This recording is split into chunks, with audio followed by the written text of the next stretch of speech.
How's it going, you sexy beast? Today is another fantastic F day, and I'm sure you know what kind of F'ing I'm talking about. It's a Fan Pick Friday. This is the series where you, yes you, the viewer, gets to suggest any attachments, guns, weapons, abilities, class, face, or lollipops that I should use, and see if I'm able to pwn anyone other than myself. Last week's challenge was the Maple Canadian by One No Energy, which featured the Blitz GD10 submachine gun available to the new conglomerate. If you wish to make a suggestion for next week's episode, go ahead and leave a comment in that section below, and I'll pick one of the most top voted comments to use in next week's Fan Pick Friday challenge.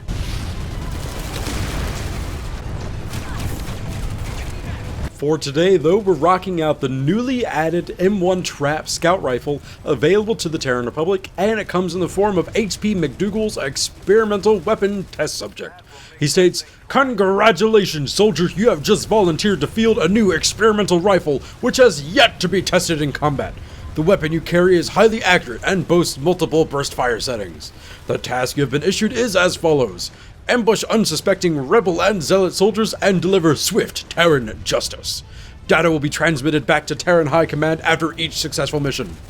This setup includes the weapon, which is Admiral Akbar approved, the M1, it's a trap. Its attachments are a 1x reflex sight, a forward grip, and I added on the optional suppressor. The secondary weapon is the default repeater with a Darklight and a suppressor. Recon device is the motion sensor, cloak is the default hunter cloak, ammunition belt for the suit slot, electromagnetic pulse grenades, and medical kits for the utility slot.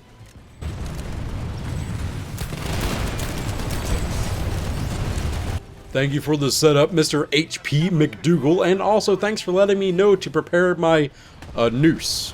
Whatever that is, it's damn well prepared and you know it. Before this challenge, I had only used the trap in the virtual reality testing field and wasn't able to get a true feeling of the weapon in combat. Turns out it's actually really freaking awful. Having said that, let's talk about the mechanics of the weapon. It deals 184 damage per shot up to 15 meters and falls off to 167 damage out at 85 meters. It's got a magazine size of 18 rounds and has another 126 rounds in reserve. Its short reload speed is a pretty average 2.3 seconds and a long reload speed of 3.25 seconds, which is absolutely scary. The fire rate is a really awful 250 rounds per minute, and its bullet velocity is an average 600 meters per second. The defining aspect of the trap is its burst fire capability and its first shot recoil multiplier of 0.2 times. Its vertical recoil pulls up at 1 degree per shot, which is absolutely massive, but with its first shot recoil multiplier, the first shot pulls up at 0.2 degrees, and every shot after that incurs more recoil. The closest factional equivalent for the trap for the new conglomerate and the Vonner Sovereignty are the Shadow and the Nyx semi-automatic rifles.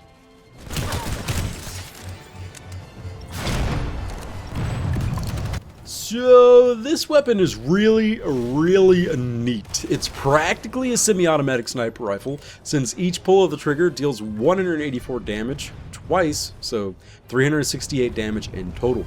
It has 3 fire modes, but only 2 are really worth anything. By default, it fires in a 2-round burst, but I found it to be much stronger when using the weapon with its 3-round burst capability.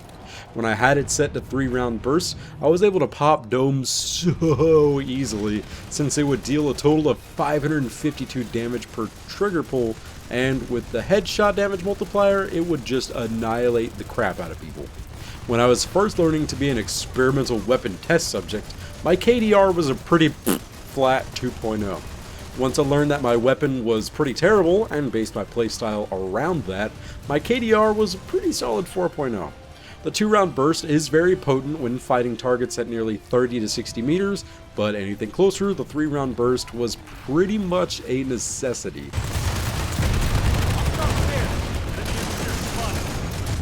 It was pretty clear that the Terran Republic High Command did not test this weapon before slapping it in my hands and telling me to go kill the crap out of people, since it's kind of a mediocre weapon in general.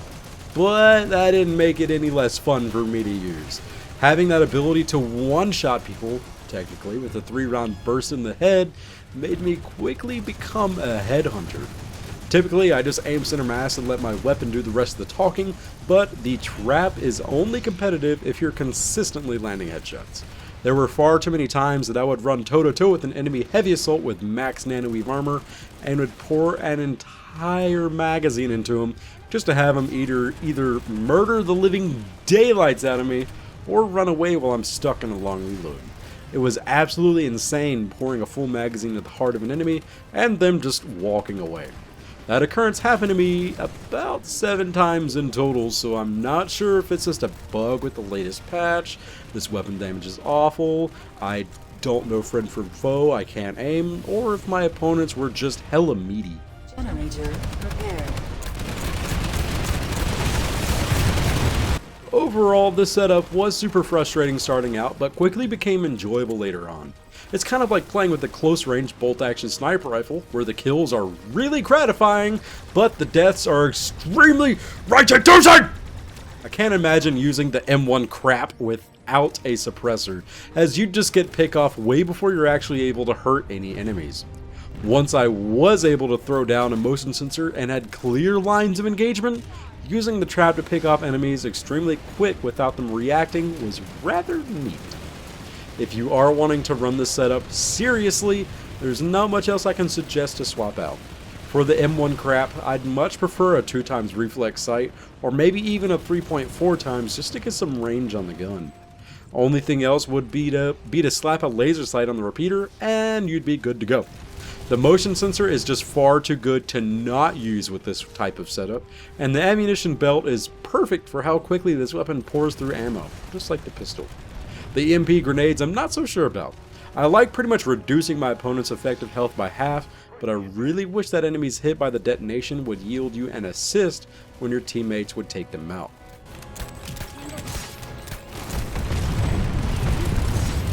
That's all I got for you guys for this week's episode of the super amazingly awesome Fan-Picked Friday Challenge. Thank you again for your suggestion, Mr. HP McDoogle of the M1 Trap Scout Rifle. If you guys liked this week's episode, go ahead and leave a comment in the section below if you have any ideas for weapons, hats, attachments, dances, guns, Swiss Army knives, slippers, or whatever else we used to slaughter each other in this game, and I'll choose one of the most upvoted comments for next week's Fan-Picked Friday Challenge. Also, if you guys did like this video, please give it a super awesome big ass thumbs up. It helps a ton. Thank you all so very much for stopping by. You are immensely sexy as hell, and I would love for us to have dinner at Micaraxians, as long as you're paying. If you'd like to see more videos like these, then go ahead and subscribe. It's free. Please do it.